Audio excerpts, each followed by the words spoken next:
अस्सलाम वालेकुम मैं तैयब एजाज़ उम्मीद करता हूँ तमाम तर लोग खैर ऑफिस से होंगे जहाँ कहीं भी होंगे अपने अहल खाना के साथ एक अच्छी ज़िंदगी बसर कर रहे होंगे। मुझे कंसिस्टेंटली अक्सर लोग रब्ता करते रहते हैं कि जी इंडिया का वीज़ा अप्लाई करना और ज़्यादातर जो केसेस सुनने को मिलते हैं ना, कोई शख्स जो कि पाकिस्तानी नेशनल होता है वो ये कह रहा होता है कि भाई मुझे इंडिया में किसी लड़की से प्यार है, वो बुला रही है और मैंने शादी करनी है, मुझे वीज़ा चाहिए।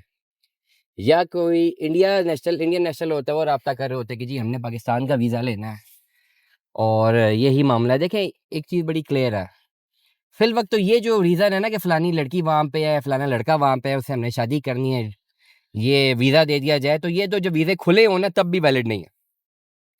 और नॉर्मली इस वक़्त जो हालात हैं स्पेसिफ़िकली पाकिस्तान और इंडिया ने ओवरऑल पाकिस्तानियों के वीज़े बंद किए हुए हैं।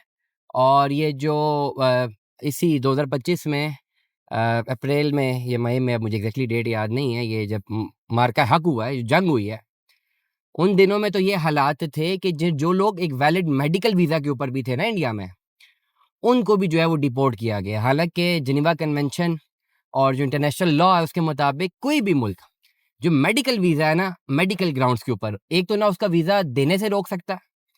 पहले तो यही आप नहीं रोक सकते कि वीज़ा अलॉट ना किया जाए, वीज़ा इश्यू ना किया जाए। और वीज़ा इश्यू होने के बाद डिपोर्ट नहीं किया जा सकता क्योंकि वो सिविलियन है, उसका जंग से कोई लेना-देना नहीं होता।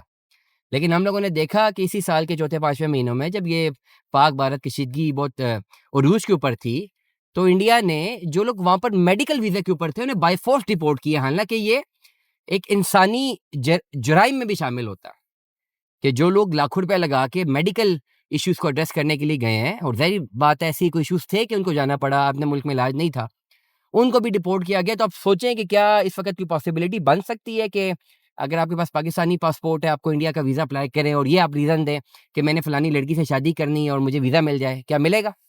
या अगर इंडियन कोई पासपोर्ट होल्डर है और वो ये ख़्वाहिश ज़ाहिर करे और वीज़ा मिल जाए, तो ये ओवरऑल टेक्निकली इम्पॉसिबल है। पिछले काफ़ी टाइम से पाकिस्तानी पासपोर्ट पर एक टूरिस्ट वीज़ा जो है वो इंडिया का बनता है और सिर्फ़ मेडिकल वीज़ा वो भी पिछले साल तक वैलिड था कि अगर वैलिड कोई मेडिकल इश्यूज़ हैं जिसके ऊपर जो है वहाँ पे मौजूद जो हॉस्पिटल्स हैं उनका बाकायदा एक लेटर है, जिस पे वो लिखते हैं बाकायदा कि हाँ यार ये पेशेंट जो है ये ज़रूरी है इसका यहाँ पे आना, उसकी बेस पे वीज़ा अलॉट होता है। वो भी जो है जिनको मिले थे वो भी बंद कर दिए थे। तो इसलिए ये जो तमाम तर लोग हैं कि जो इस तरह की ख़्वाहिश का इज़हार कर रहे होते हैं, बिल्कुल भी पॉसिबल नहीं है। ये भी पॉसिबल नहीं है कि आपके रिश्तेदार वहाँ पर हैं और कोई लेटर या इन्विटेशन लेटर की बेस के ऊपर आप अपना वीज़ा ले सकें। बिज़नेस वीज़ा वैसे ही नहीं ले सकते, टूरिस्ट वीज़ा वैसे बंद है। तो ओवरऑल ये मैं बड़ी क्लैरिटी के साथ एक अपडेट दे रहा हूँ कि इंडिया के वीज़े पाकिस्तानी पासपोर्ट पर बंद है, ठीक है? और ओवरऑल कोई जो सरकारी सतह के ऊपर कोई मामला हो तो उसपे मैं कोई कमेंट नहीं कर सकता, लेकिन एक आम सिविलियन अगर अपने ग्रीन पासपोर्ट पर इंडिया का वीज़ा अप्लाई करना चाह रहा है और ये रीज़निंग है, तो ये बिल्कुल भी वैलिड नहीं है और इससे इज्तनाब कीजिए। करंटली पाकिस्तानी पासपोर्ट पर किसी भी रीज़न के तहत अगर आप इंडिया जाना चाहते हैं तो आपको वीज़ा अप्लाई नहीं कर सकते। अप्लाई तो करें भी तो आपको वीज़ा अलॉट नहीं होता according to my knowledge.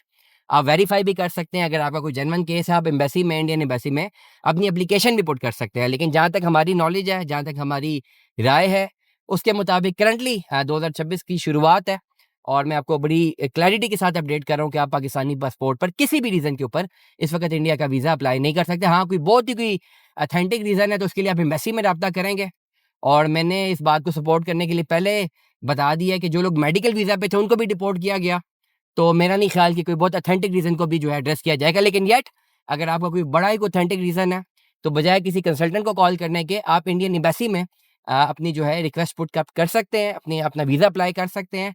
That embassy will decide कि अगर आपको वीज़ा ग्रांट करना है कि नहीं। दुआ में याद रखिएगा अपना बहुत सारा ख़्याल रखिएगा। Stay tuned with us. अल्लाह हाफ़िज़।